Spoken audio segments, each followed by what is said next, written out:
Social মিডিয়াতে এই ধরনের ছবি অবশ্যই দেখেছেন। খুব সহজেই আপনিও বানিয়ে ফেলতে পারবেন যেকোনো ছবি থেকে মাত্র কয়েক ক্লিকেই। চলুন দেখে আসি কিভাবে করা যায়। এটির জন্য আমরা ব্যবহার করব গুগলের সবথেকে লেটেস্ট ইমেজ জেনারেশন ও এডিটিং মডেল Nano Banana, যা জেমিনিতে নাম দেওয়া হয়েছে 2.5 ফ্ল্যাশ। এখনও এটা সবার জন্য ফ্রি। প্রথমে আপনি ব্রাউজার ওপেন করে সার্চ করবেন জেমিনাই এবং জেমিনাইয়ের ওয়েবসাইটে চলে আসবেন। এখান থেকে 2.5 ফ্ল্যাশ এই মডেলটি সিলেক্ট করবেন। অথবা আপনি যদি Google AI Studio ইউজ করেন, তাহলে Google AI Studioর ওয়েবসাইটে এসে জেনারেট মিডিয়া থেকে ট্রাই ন্যানো বানানা মডেলটি সিলেক্ট করবেন। এখন Gemini এবং Google AI Studio একই কাজ করবে। এখন আমাদের প্রয়োজন হবে ২ টা জিনিস। ১, যেই ছবি থেকে বানাতে চান সেই ছবিটি। ২, যা বানাতে চান তারও প্রম্পট। আমি একই ইমেজ দিয়ে ২ টা ট্রেন্ডিং ইমেজ বানিয়ে দেখাবো। প্রথমেই আমরা ডেস্কের উপর এই 3D প্রিন্টেড অবজেক্টটি বানাবো। তার জন্য Google AI Studio অথবা Gemini-তে আপনার ছবি আপলোড করতে হবে। প্রথমে আমরা Gemini ব্যবহার করে দেখব। প্লাস আইকন এবং আপলোড বাটনে ক্লিক করে আপনার সিলেক্ট করা ইমেজটি আপলোড করে ফেলবেন এবং এখানে আপনার প্রম্পট লিখে দিবেন। আমি সবগুলো প্রম্পটই ডেসক্রিপশনে দিয়ে রাখবো। আপনি চাইলে কপি পেস্ট করতে পারেন অথবা নিজের মতো করে কাস্টমাইজ করে নিতে পারেন। প্রম্পটটা হয়ে গেলে এখন সাবমিট বাটনে ক্লিক করে কিছু সময় ওয়েট করতে হবে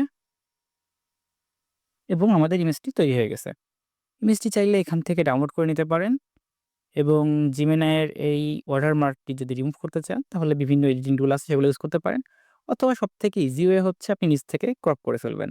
এখন যদি আমি একটু ডার্ক ভিউ উইথ এলইডি চাই, তাহলে একইভাবে ছবি আপলোড করব এবং আমার রিকোয়ারমেন্ট অনুযায়ী প্রম্পটটি রিরাইট করে আবার প্রম্পটটি এখানে পেস্ট করে দিব।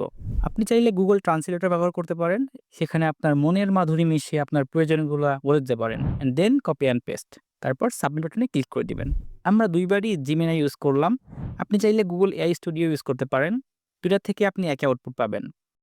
এরই মধ্যে আমাদের ইমেজটি তৈরি হয়ে গেছে। দেয়ালের এই টেক্সটটি যদি আপনি আপডেট করতে চান, তাহলে এই প্রম্পট থেকে এইটুকু টেক্সট আপনি চেঞ্জ করে ফেলতে পারেন। আর যদি পুরোপুরি কোনো টেক্সট না চান, তাহলে আপনি এই প্রম্পটটা ইউজ করতে পারেন। এখন যদি এই ধরনের ইমেজ বানাতে চান, তাহলে জাস্ট প্রম্পটটা আপডেট করলেই হবে। এবার আমি Google AI Studio ব্যবহার করে দেখাবো। মনে রাখবেন জেনারেট মিডিয়া থেকে ট্রাই ন্যানো ব্যানানা সিলেক্ট করে রাখতে হবে। এখানেও plus button and upload file থেকে আপনার ইমেজটি আপলোড করে নিবেন এবং এখানে প্রম্পটটি পেস্ট করে রান বাটনে ক্লিক করবেন। ইমেজটি জেনারেট হতে কিছুটা সময় নিবে এবং তারপরে দেখবেন ইমেজটি তৈরি হয়ে গেছে। কোনো প্রবলেম ফেস করলে আমাকে কমেন্ট করে জানাতে পারেন।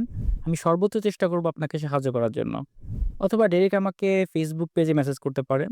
সো ডেসক্রিপশনে লিংক দেয়া আছে। ন্যানো ব্যানানা নিয়ে আরো কিছু ভিডিও দ্রুতই নিয়ে আসবো ইনশাআল্লাহ। ভিডিওটি ভালো লাগলে একটি লাইক দিবেন এবং এরকম ইন্টারেস্টিং ভিডিও সবার আগে পেতে চ্যানেলটি সাবস্ক্রাইব করে রাখুন এবং বেল আইকনটি অ্যাক্টিভ করে রাখুন।